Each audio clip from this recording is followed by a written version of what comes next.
Umrah is something that I find to be a fascinating concept. I've always wondered, like, why is it that we're circling around a black box? This seems very faith-oriented, mindless in a way. It doesn't seem like there's any logic behind it. Subhanallah. You know, Umrah, or your question could be better if you asked it about Hajj. Because Hajj is a must, Umrah is an option, right? Right. So why do we go to Hajj every single, why is Hajj prescribed? And not only prescribed, it's one of the pillars. There's only 5 pillars. Yani, without one pillar, the whole thing will collapse. It's a pillar of the deen.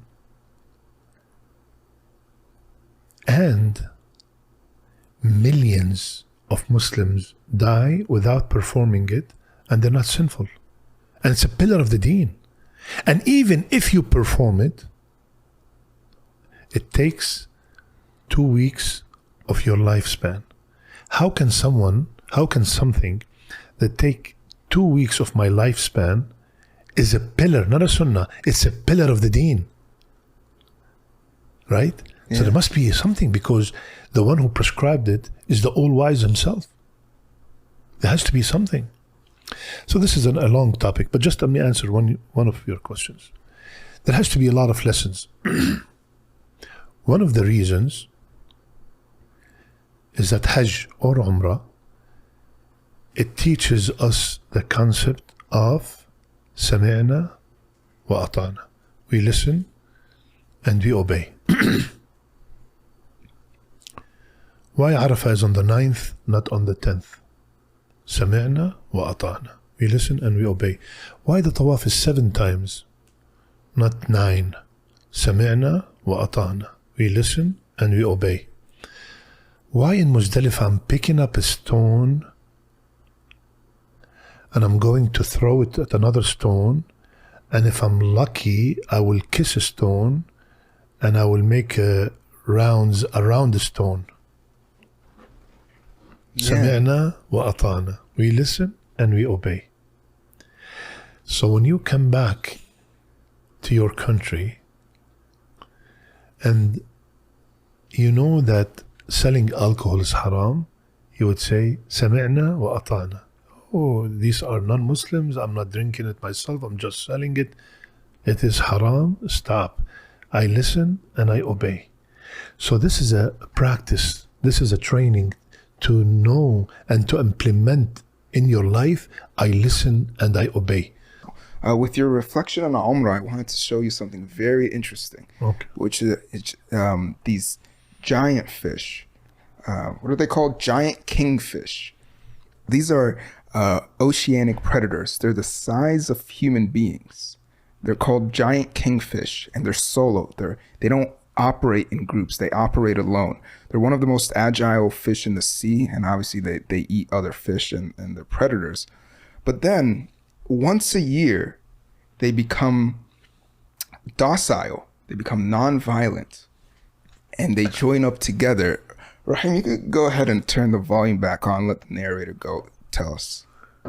Normally, kingfish are solitary, but for just a few weeks each year, they gather at places like Bazaruto and prepare for an extraordinary journey.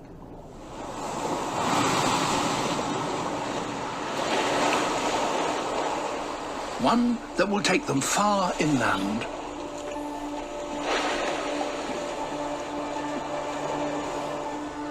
The Mtentu River.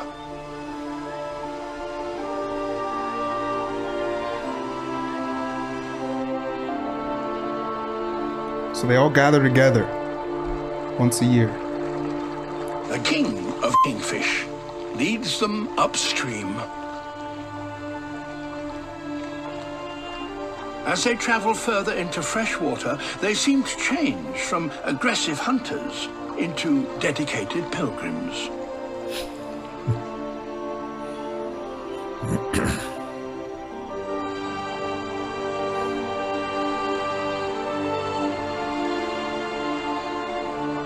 Now, many many miles from their natural home, and in response to an unknown cue, they stop and begin to circle.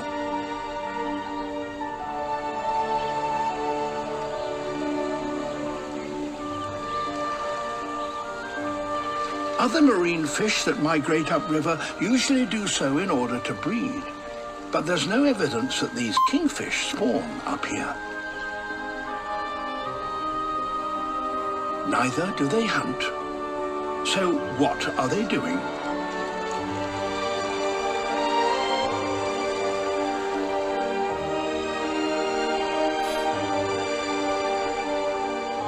In truth, the purpose of this strange behavior is still unknown.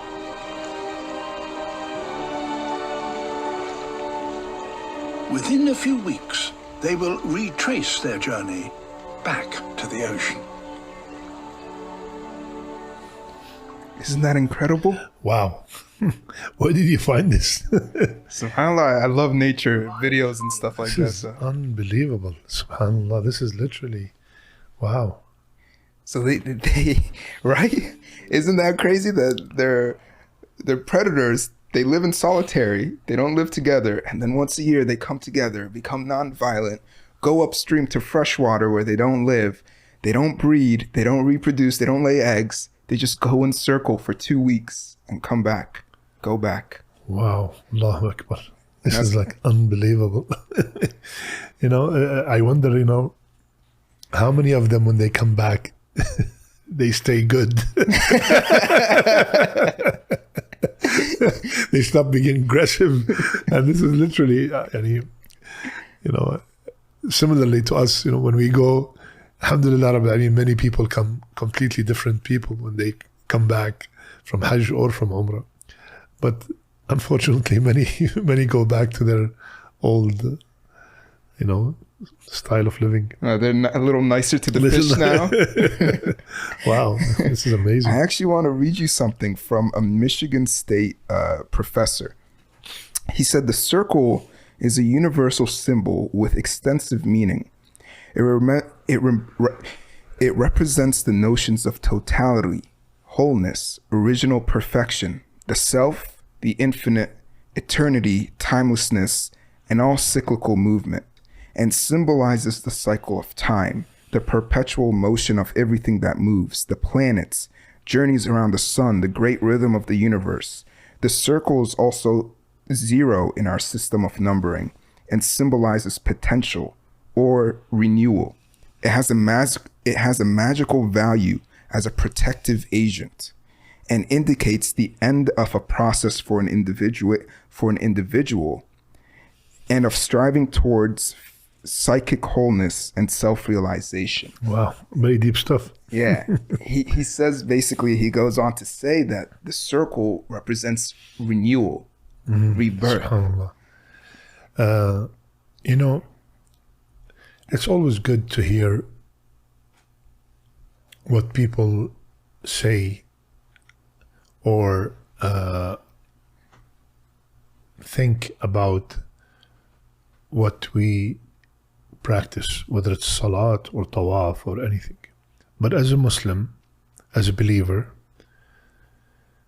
I have so much confidence that Allah only prescribes things that are so good to me, whether I understand it or not. I'll give you an example. When me and you were 2 years old, our mothers took us to the doctor to get a vaccine, to get a shot. And me and you are looking at our mothers and saying, I thought she loves me. Why she keeps bringing me to this guy that's so annoying? Every time I come here, he hurts me, he makes me cry. What kind of love? I thought she loves me. Why does she keep bringing me here? But at that age, I could not comprehend that what she's doing is out of love. What she's doing is to protect me from anything that might harm me in the future. وَلِلَّهِ الْمَثَلِ الْأَعْلَى. And to Allah belongs the best example. I might understand. We are all that 2 years old. I might understand the hikmah, the wisdom behind this, but very possibly I might not.